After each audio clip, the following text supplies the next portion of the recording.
o cego de Jericó, que está no Evangelho de Marcos, capítulo 10, versículos 46 a 52. É uma passagem cheia de simbolismos que nos ajuda a entender alguns aspectos da nossa vida. Essa passagem ela acontece depois que Jesus já estava saindo de Jerusalém e ele tinha passado alguns ensinamentos, e um dos últimos ensinamentos que ele tinha dado foi a mãe, né, de João e Tiago, filhos de Zebedeu, e Salomé. E aí ela pede para Jesus, né, que deixe um dos seus filhos à direita e o outro à esquerda. Jesus, né, pergunta para ela se ela sabia realmente do que ela estava pedindo para ele, se os filhos dela iam, né, dar conta do jugo, da proposta do Cristo.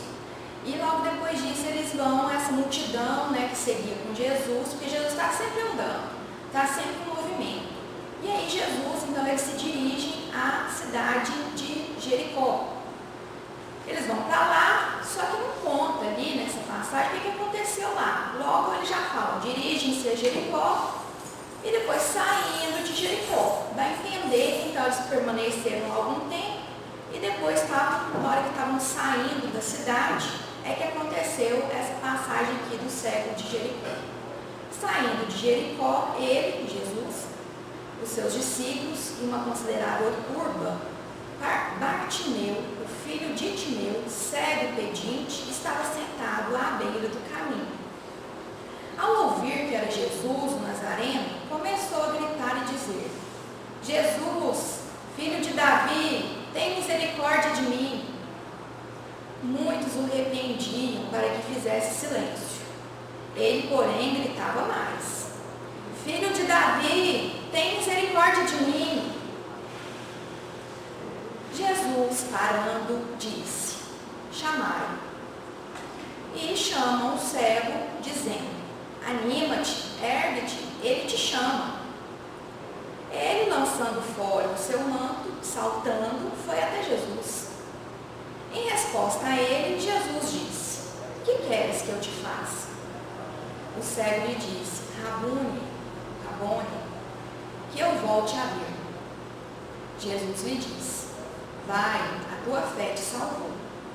E, imediatamente, voltou a ver e o seguia pelo caminho. Analisando cada fragmento, cada versículo, né, dessa passagem, a gente vê que dirigem-se a Jericó, saindo de Jericó, ele e seus discípulos e uma considerável turba. Então tinha muita gente ali junto com Jesus e eles já tinham ido a Jericó e estavam saindo de lá. Tanto é que Jericó é uma cidade que ela é citada por Jesus, inclusive, na parábola do bom samaritano, né, que bem começa assim, ele descendo para Jericó, né, e também tem a questão da passagem, quem já esteve lá em Jericó? Zaqueu, o cobrador de impostos, ele era da cidade lá de Jericó.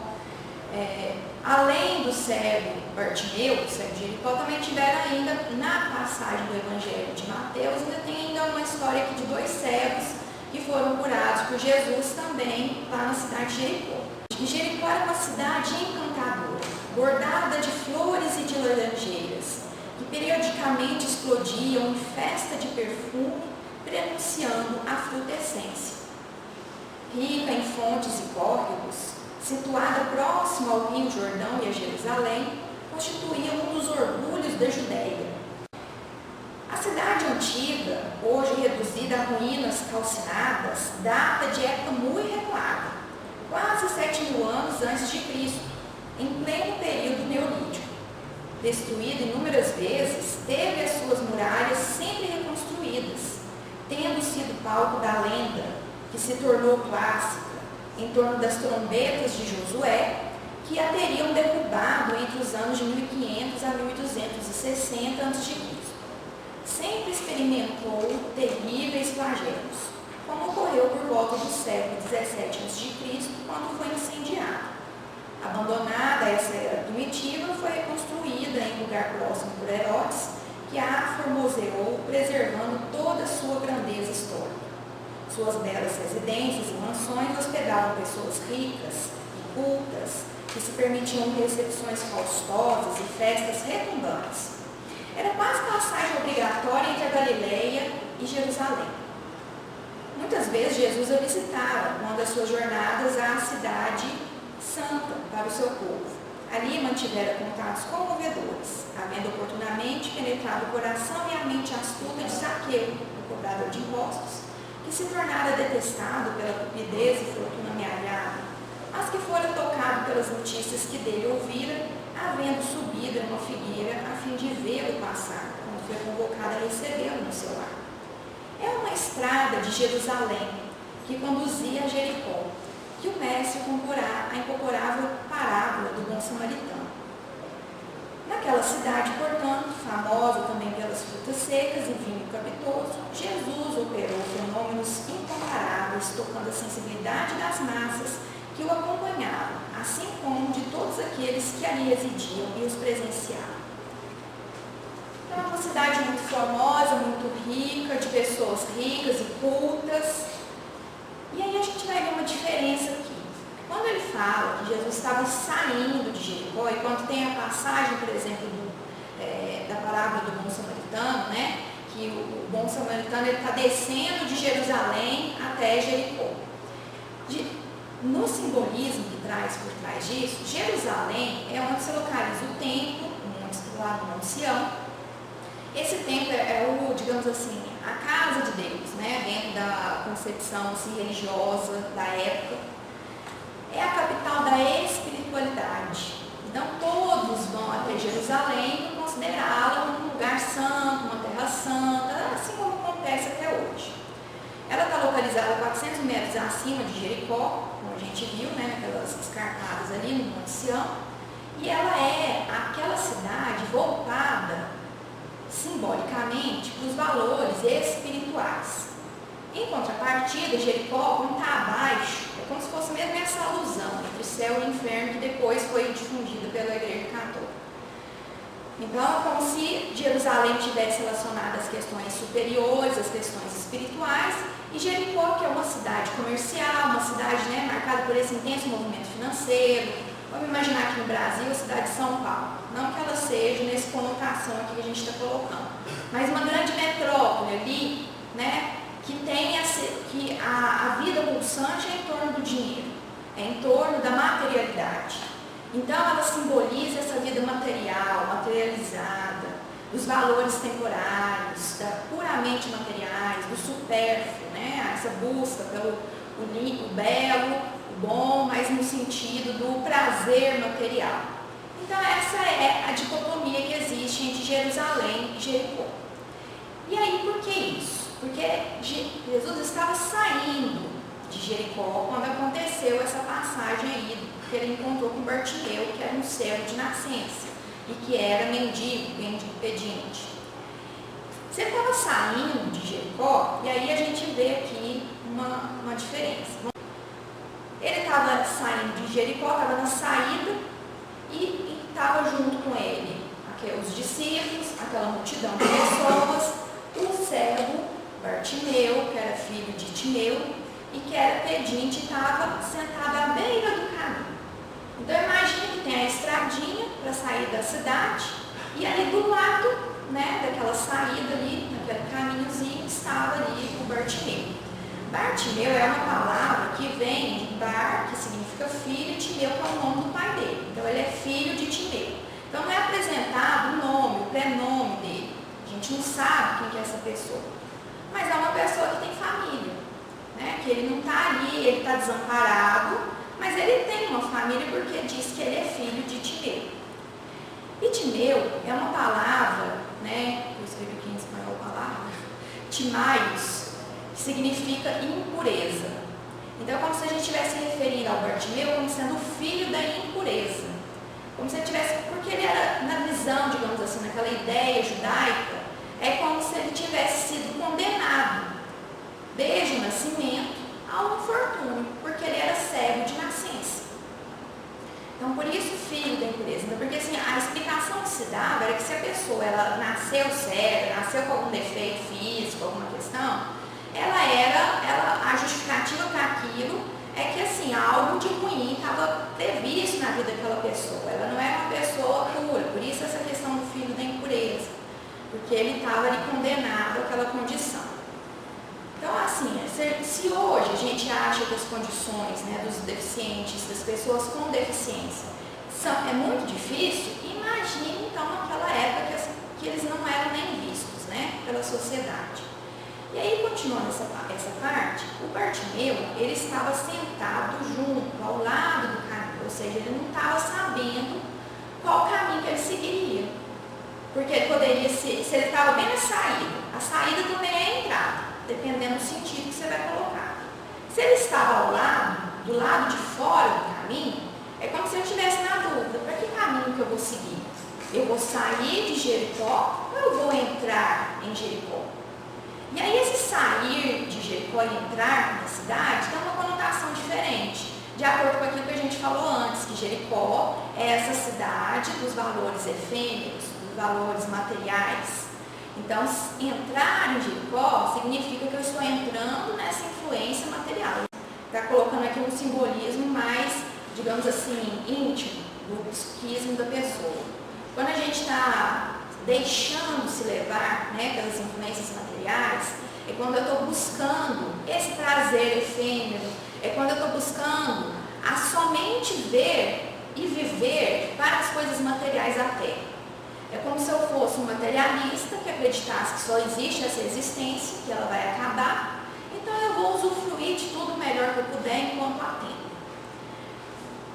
Sair de Jericó já significa o caminho oposto. Eu estou querendo sair, me livrar dessas influências materiais e buscar um caminho, já que ela era uma estrada ali que ia até Jerusalém, e Jerusalém significa esse contato com Deus, então é quando eu estou fazendo a minha retirada de um momento que eu estou voltado para as questões puramente materiais e estou buscando o autoconhecimento para ir em direção a Deus, a Jesus, às coisas espirituais, porque nós somos reencarnacionistas, nós acreditamos que não temos somente essa existência, essa vida, né, que a gente está vivendo aqui agora, e que a gente vai ainda ter várias outras oportunidades, mas com o objetivo qual é? De levarmos à perfeição, atingirmos a nossa evolução espiritual.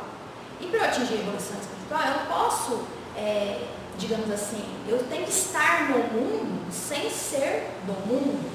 Porque quando eu estou, é o momento. Eu estou ali naquele momento, estou vivenciando tudo que existe. Não vou me furtar a isso, não vou me esconder na caverna e viver separado da sociedade. Mas eu tenho que buscar algo além disso, porque a vida é além do que a matéria. Nós somos espíritos, nós somos almas encarnadas e somos espíritos que buscam, né, a perfeição espiritual. Então essa saída, então Jesus já estava saindo, né, da questão material, ele foi lá, fez lá as suas pregações, atendeu a várias pessoas lá dentro de Jericó e estava saindo, indo em direção a coisas mais superiores, né? E aí, então Bartimeu estava, então, o que significa isso? Ele estava na saída, buscando novos valores. É quando eu me sinto numa condição que eu preciso, que aquilo ali, esse vazio que eu sinto dentro de mim, não é preenchido por compras, por diversões, por festas, por comida e por outros prazeres da matéria. É quando eu acho assim, isso aqui já não me satisfaz mais, eu preciso de algo mais. Era isso que estava acontecendo, essa transformação íntima com o Bartimeu. E ele era pedinte, né? Ou seja, ele vivia daquilo que sobrava das pessoas, daquilo que os outros pudessem me dar, né? E a pessoa que é pedinte, ela é carente, ela está precisando da atenção do outro. Às vezes a gente não consegue sozinho sair da situação, a gente quer, mas a gente às vezes não consegue, às vezes eu preciso de uma ajuda do outro e por isso ela era pedinte. Só que tem uma diferença, que a gente vai ver ali na frente. Bartimeu, então, sentado significa que ele não tinha mais forças, que ele estava numa posição de inércia, embora querendo novos caminhos, novos valores. Então essa beira do caminho é aquela indecisão. O que eu faço? Para que lado que eu vou correr? Eu vou para o lado sair de Jericó, ou eu vou entrar cada vez mais em Jericó e cada vez mais vou buscar os prazeres terrenos. Aí, ao ouvir que era Jesus, o Nazareno, começou a gritar e dizer. Então, assim, ele não tinha visão, porque ele era cego, mas ele tinha os recursos, e ele utilizou esses recursos que ele tinha. Que ele tinha o quê? Audição, porque ele ouviu que era Jesus que estava passando, e ele usou o quê? Da sua fala, para ele gritar e dizer. Algumas traduções falam clamar, mas é o mesmo sentido. No sentido de que ele estava ali, né, mendigando, mas ele não estava entregue.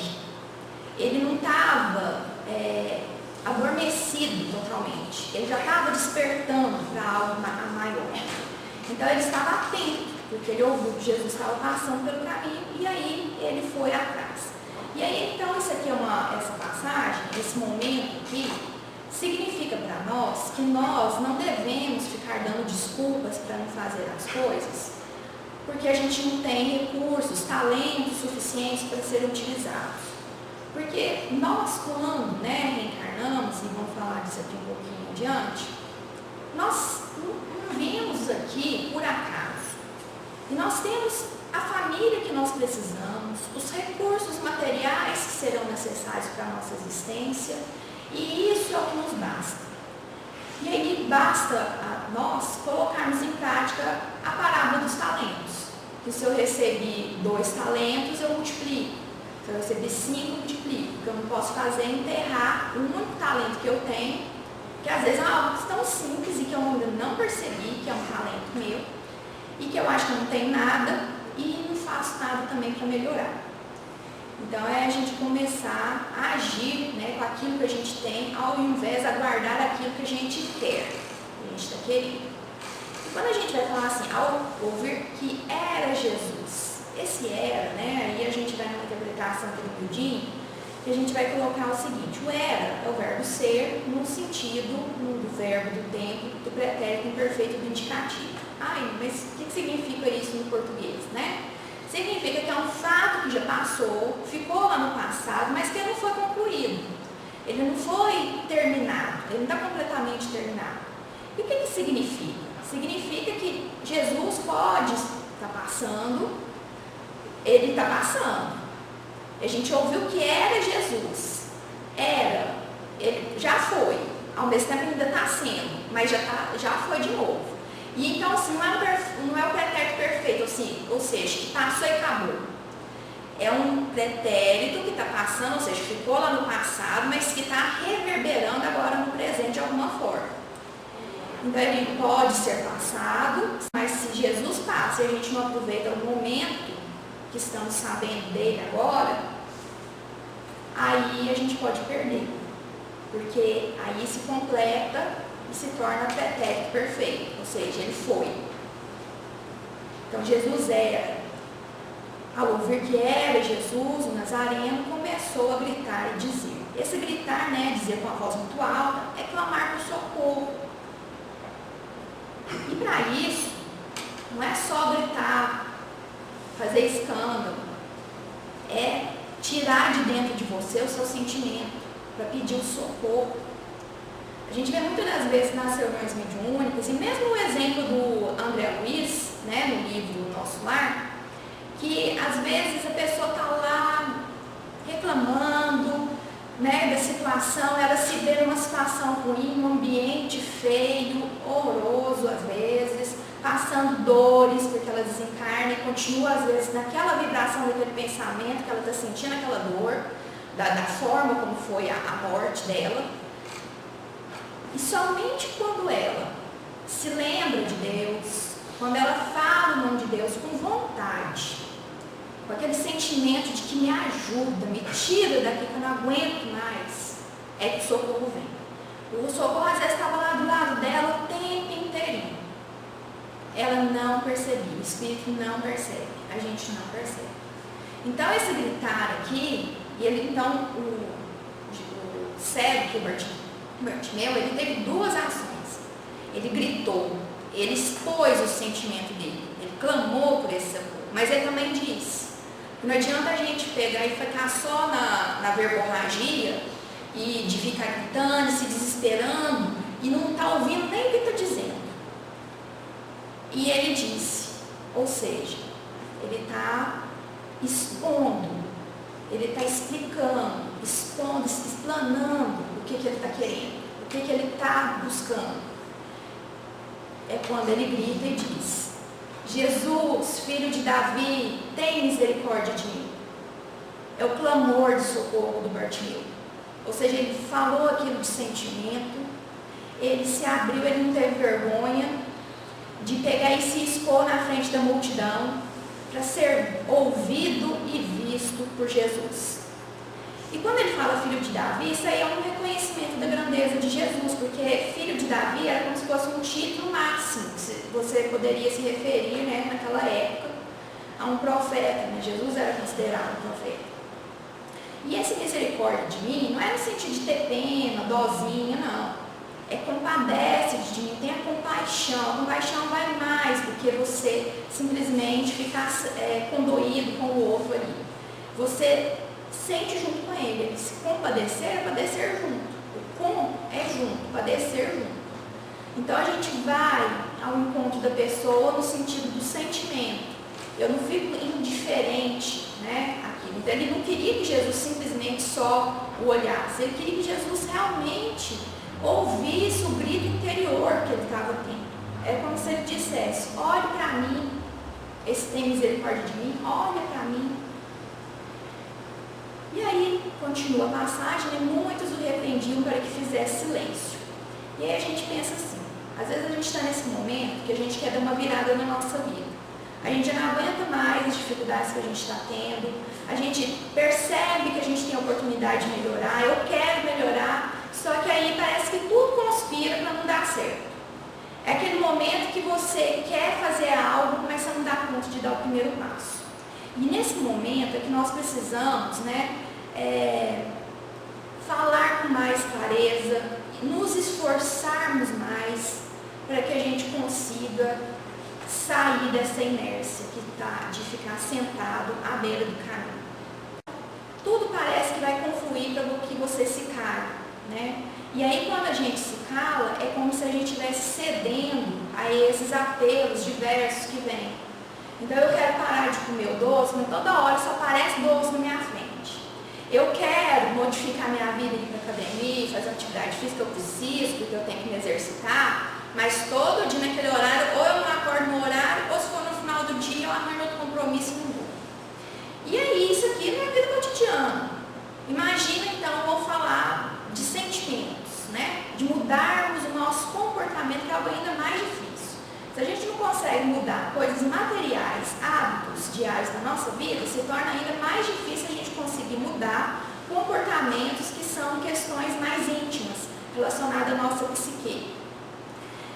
E aí a gente tem esse conflito, porque a gente está inserido no mundo material, a gente está aqui encarnado no mundo material.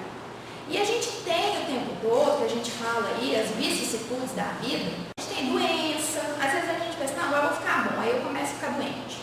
Não, aí eu passo doença, aí acontece outra coisa, eu fico desempregado. Não, agora eu arranjei um emprego, estou me organizando aqui, aí acontece um acidente, você vai ter que gastar o seu dinheiro de novo, porque você vai ter que resolver outra coisa.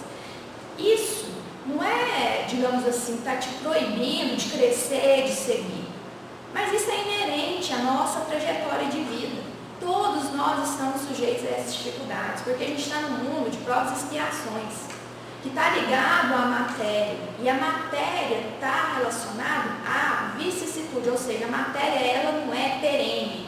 A matéria, se você deixar uma planta, que é matéria orgânica ali, ela com o tempo ela vai morrer. Se você cortou ela lá da terra e colocou dentro de um vaso, o que vai acontecer com essa matéria orgânica? Vai acabar. Se você enterra, né, alguma coisa, ela vai se deteriorar, vai voltar para a terra. Então a matéria é uma característica da matéria, ela não tem a perenidade, ela não tem essa questão de se propagar no tempo, ela se propaga mais se modificando. E essas modificações é o que a gente vai aprender a lidar com ela. Então muitas vezes a gente cede ao desânimo, a essa falta, né, uma força de vontade, falta de perseverança. E o Bartimeu é justamente esse símbolo da perseverança, por quê? Os outros queriam que ele se calasse, para não perturbar o Cristo, né, que como eles muito falavam, mas ele, porém, gritava mais: Filho de Davi, tem misericórdia de mim. Ou seja, a gente, antes de estudar, a gente tem que pôr mais esforço, a gente tem que fazer mais, se empenhar mais. Nada vai ser fácil. O que é fácil é aquilo que eu já passei naquela prova, que aquilo para mim já virou, assim, água com açúcar, porque eu já venci aquela dificuldade em mim. Então, assim, eu sou uma pessoa, suponhamos, né, não é o caso aqui não, mas uma pessoa extremamente paciente.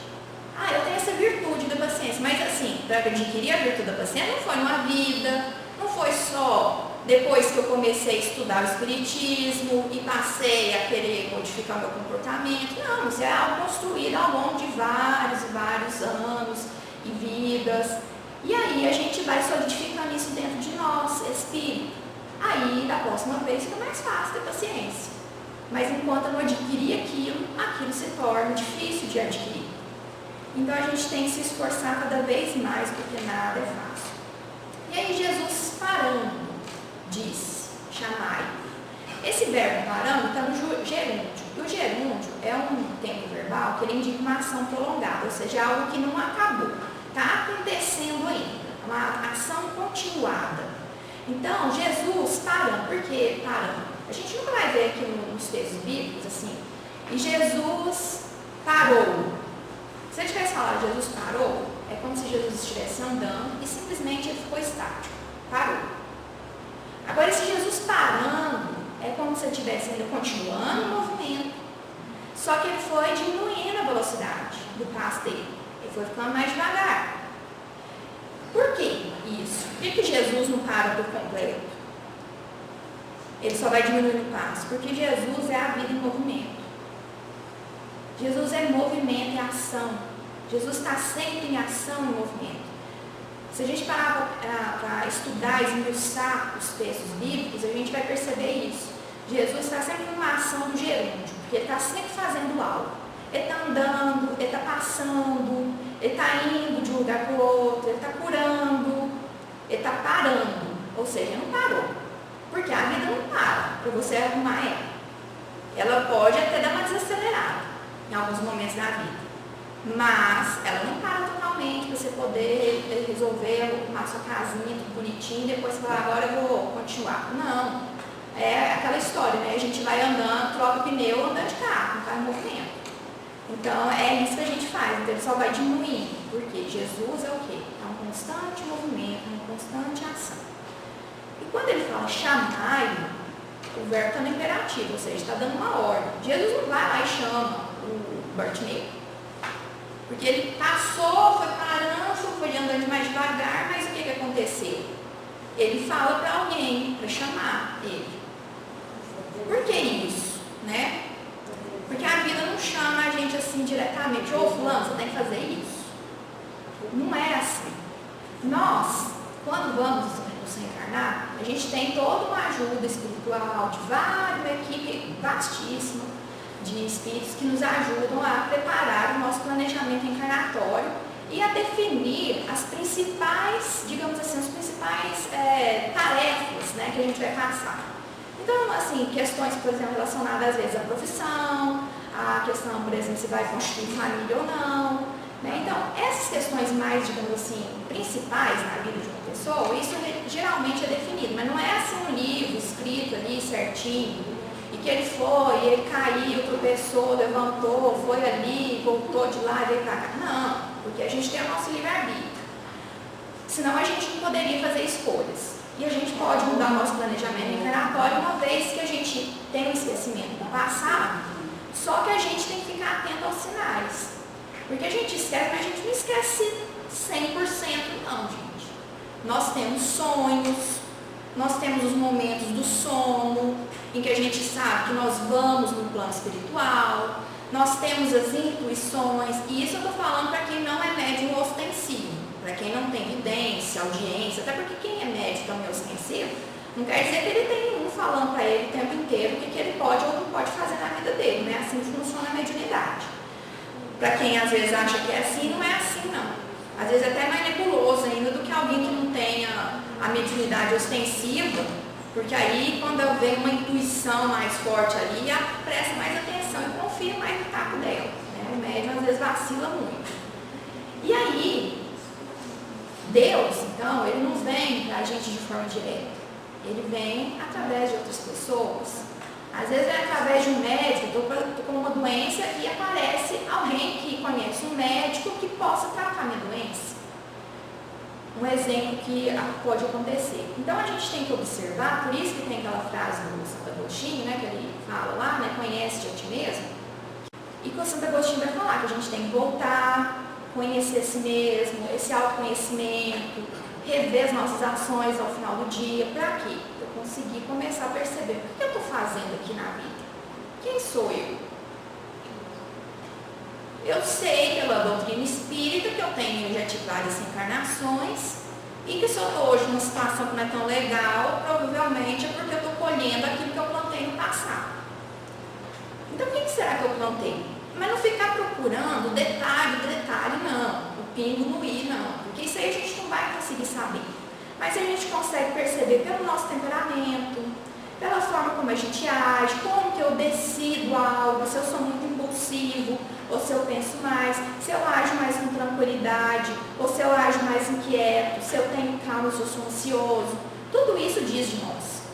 Isso não é, assim, uma questão puramente material somente. Então Jesus, né, ouviu Bartimeu, ele não parou com Bartimeu, ele não foi até lá onde Bartimeu estava, e também não foi ele que o chamou, mas Jesus foi parando. Porque Bartimeu é quem deveria ir até Jesus. Não é Deus que vai vir até mim, não é Jesus que vai sair lá de onde eu estiver nas alturas, em planos superiores, para chegar até mim. É eu que tenho que me superar na minha dificuldade, na minha inferioridade, para atingir o patamar dele. Ah, mas está tão difícil, a gente nunca, então, só quando a gente virar um espírito perfeito que a gente vai conseguir ter esse contato com Jesus? Não. A gente aprende que através da oração, e aí a gente vai aperfeiçoando a oração também. Não é só palavras ditas da boca para fora. É quando eu começo a conseguir me concentrar, a ter esse sentimento voltado para Deus, com respeito a Deus e Jesus, me colocando na condição de filho ou na condição de irmão mais novo, é que eu consigo alcançar esferas maiores. Que a minha prece consegue ser um raio de luz que sai daqui de mim, tão pequenininho, e atinge imensidades no universo. E alguém vai se compadecer de mim e vai recolher essa prece. E às vezes, se for no merecimento, e conforme for, isso vai se concretizar. E chama o cego, dizendo: anima-te, ergue-te, ele te chama. O que ele estava querendo? Assim, olha, tem de bom ânimo, levanta, olha, ele está te chamando. Porque quando Jesus nos chama, a gente não pode parar e pensar, não, a gente pega e vai. É igual o Paulo fez. Senhor, o que queres que eu faça? Lá na estrada de Damasco. Ele não ficou questionando, mas será que é Jesus mesmo? Não, mas será que eu tenho que ir? Mas eu estou indo para Damasco, persegui o Ananias, mas agora eu vou largar ele para lá e vou seguir o Cristo? Não, o que quer, Senhor, o que queres que eu faça? É agora. Chegou o chamado, é agora. Você levanta e vai. Não fica com preguiça, não.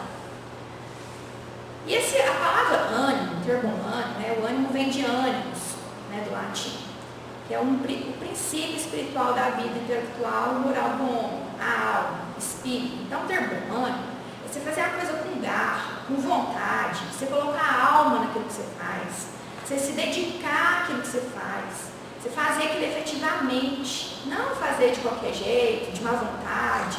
Não, você vai lá e faz. E tende, ou seja, era um pedido, era uma ordem, né? Quase uma ordem. Vai, tende com ânimo, levanta e mexe o doce, vamos embora, sacode a poeira e vamos lá. Jesus fala assim: tenho-vos dito isto para que em mim tenhais paz. No mundo tereis aflições, mas tende bom ânimo, eu venci o mundo. E aí o Emmanuel ele vai tecendo aqui comentários a respeito dessas atribulações que nós vamos passar na vida, porque se até Jesus, que é Jesus, que é o espírito mais puro e perfeito, que já tocou o solo terrestre, que a gente tenha conhecimento, e que foi crucificado, foi traído, crucificado, morto, e até hoje é perseguido, até hoje é mal compreendido. O que sobra para nós, né, que fomos aqueles que provavelmente presenciamos tudo aquilo de ruim que aconteceu com ele e não fizemos nada, que nos escondemos, que o negamos e estamos negando até hoje. Então, aqui vem o Emmanuel nesse texto, Atribulações, que é do livro Abrigo. A gente vai sofrer, vai ter preocupações, porque tudo isso faz parte da nossa experiência evolutiva. Mas que a gente vai fazer isso sabendo que Jesus está do nosso lado, está aqui nos dando ânimo, esperança de que lá no final a gente vai ter um retorno positivo. Isso não vai ser em vão, né? Todo sofrimento tem hora para acabar, toda dor tem hora para acabar, mas a gente tem que dar o primeiro passo. E é isso o que o Bartimeu faz. Levanta-te, ou seja, não fica aí lamentando, não fica continuando na beira do caminho, não. Sai dessa autocomiseração, essa autopiedade, não fica tendo pena de você mesmo, não. Vai, levanta, dá o primeiro passo. É difícil, nem que você tem que ir arrastado, mas você sai do lugar. E ele te chama, ou seja, você vai ter que ir até Jesus, né? Ele vai vir até você. Então, por isso você precisa reagir, levantar. E aí chama o cego, né? Ele, anima-te, ergue-te, anima-te, ou seja, é uma ação. A gente precisa dar esse primeiro passo, o primeiro pulso, porque a vida não age, a vida reage. A vida nos devolve aquilo que nós damos para ela. Então, se nós damos a vida, se eu acordo animado, se eu acordo e falo assim, não, por tudo que vai acontecer hoje, mas eu vou vencer o dia de hoje. Hoje eu vou levantar, eu vou olhar para a natureza, vou olhar para o sol, vou dar um sorriso, vou lavar o rosto, trocar de roupa e vou com a minha melhor aparência que eu puder no meu trabalho e vou fazer o melhor trabalho que eu puder durante o dia. O tempo vai passar tão rápido que quando a gente vê, acabou o dia. O dia que a gente acorda, não quero, não, mas tá difícil. Às vezes você nem sai. Perde o ônibus, você atrasou, tudo que você come te faz mal, nada dá certo, você só vê o lado pessimista da vida. Mas na hora que você levanta e fala, não, hoje eu vou dar conta, hoje eu vou. E faz, parece que é como se o mundo movesse energias, é como se a gente atraísse essas energias para nos dar essa impulsão. E a gente vai e segue. Mas na hora que a gente também quer ficar para trás, parece que dá uma tonelada e assenta em cima de você que você não sai do lugar. Então, é isso, é a vida nos mostrando que a gente, para viver, a gente precisa dar o primeiro passo. E levantar, não ficar lamentando, não ficar saindo da beira do caminho. Ele, lançando fora o seu manto, saltando, foi até Jesus. Esse manto, também conhecido como capa, era, na verdade, um símbolo da mendicância. Então, a pessoa, até para mendigar, naquela época, lá no Império Romano, ele tinha que ter uma autorização para ser mendigo. E isso perpetuou aí na história por muito tempo, até no século XII, na Inglaterra também tinha isso. Não podia ser mendigo, assim, depois eles acabaram com a questão da mendicância, era proibido mendigar, mas nessa época lá de Jesus, ele tinha que ter essa capa. Essa capa, né, esse manto, é como se fosse, né, essa dependência, porque eu só podia carregar também o que cabia na capa. Ou seja, eu nunca poderia crescer. Eu ia ficar sempre na dependência daquela miudeza que os outros quisessem me dar. Essa capa aqui, ela tem esse sentido de que é a nossa aparência, a nossa exterioridade, a nossa fachada, a nossa máscara. E aí, quando eu lanço fora isso, é quando eu vou deixar o desânimo, eu vou deixar o entreguismo, eu vou deixar de me sentir vítima e eu vou me mostrar para Jesus tal como eu sou. Com os meus defeitos, com as minhas virtudes, mas eu vou encarar Jesus de peito aberto, cabeça erguida, com humildade, né? Porque Ele é o nosso irmão maior, Ele é o nosso responsável e a gente tem que ter uma certa deferência por quem está à frente de nós.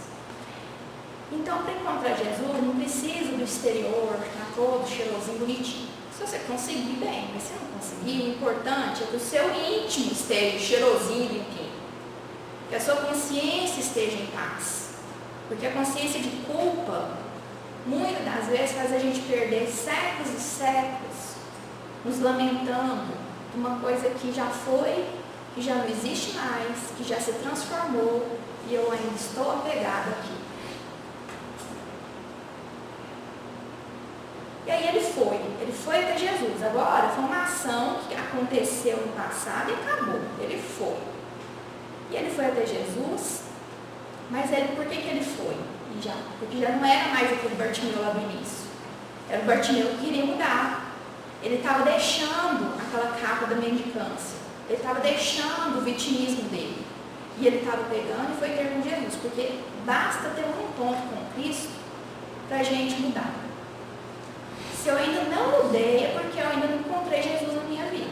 E esse encontro, o reino dos céus, o reino de Deus, é algo construído intimamente. Não vem com aparências exteriores. Então, é algo que eu vou trabalhar dentro de mim, que eu vou começar a conversar com Jesus hoje. Hoje vai ser difícil, às vezes hoje a gente não consegue fazer uma oração, às vezes a gente faz oração só o Pai Nosso, porque está decorado. Mas agora eu vou começar a falar diretamente com Jesus e construir essa relação com Jesus. A gente, da mesma forma que para a gente ter amizade aqui, né, com as pessoas, eu não começo simplesmente a conversar com a pessoa e da noite para o dia nós somos melhores amigos. A gente tem as afinidades, vai conversando, vai alimentando aquela amizade e aí aquilo vai fluindo. Com Jesus é a mesma coisa.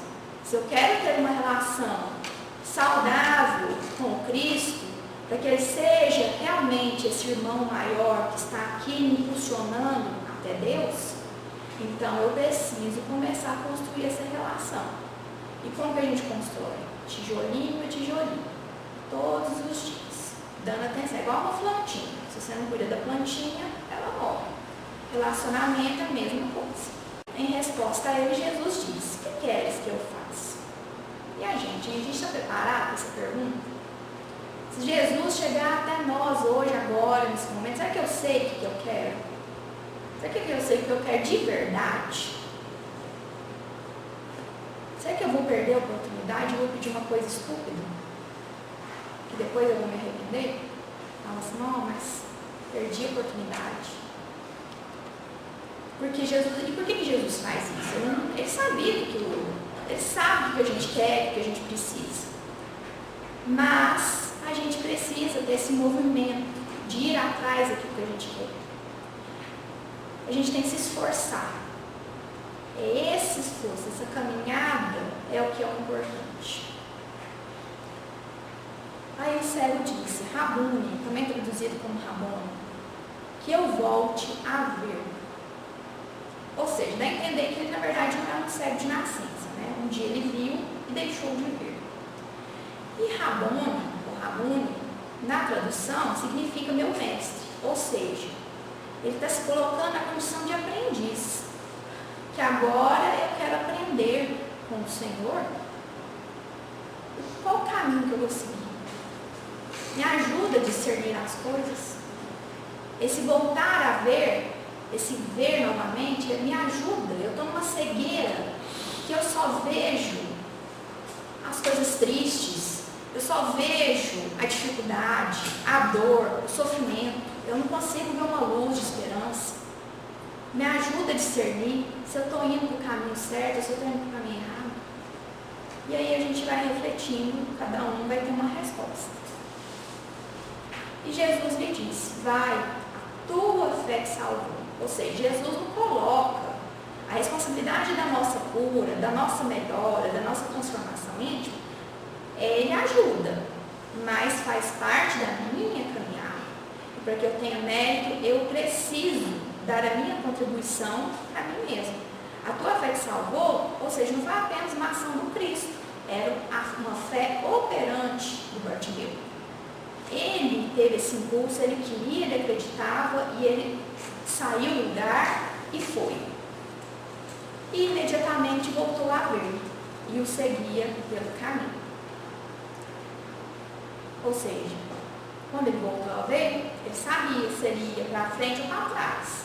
Se ele ia sair de Jericó e buscar as coisas espirituais, coisas maiores junto com Cristo que estava saindo de Jericó, ou se ele ia, entrar cada vez mais em Jericó e se perder cada vez mais nas ilusões da vida material. Então ele percebeu qual que era o verdadeiro tesouro. Ele deixou essa vida material e passou a ir ao encontro da vida espiritual.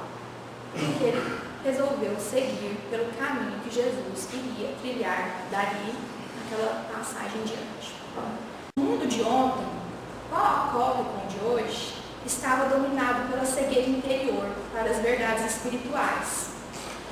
Por isso, os homens e as mulheres do passado, perdidos na sombra de si mesmos, retornaram para o grande encontro com a verdade com V maiúsculo, verdade, Jesus, que ainda postergava. Ou seja, a gente vem, a gente aprende aqui no Espiritismo, mas a gente ainda quer postergar para depois a nossa mudança interior.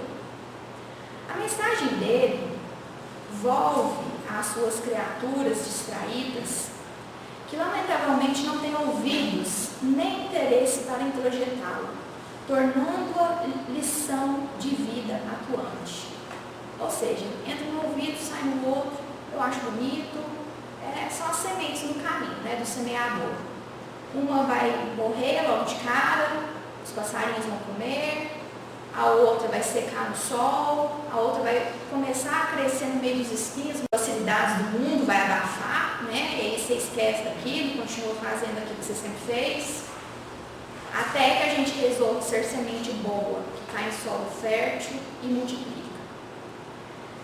Iluminados pela ciência e pela tecnologia, com arsenais de filosofias e de belezas, centenas de milhões vêm, mas são cegos para seguirem pelo caminho de libertação que ele continua apontando-lhes por não identificarem que o seu piso é argamasado pelo amor e as suas bordas são construídas pelo perdão e pela caridade, conduzindo à paz.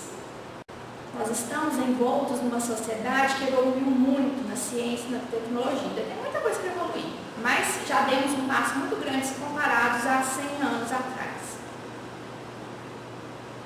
Mas a gente agora está no momento que a gente fala, bate na tecla toda vez nós espíritas da transição planetária.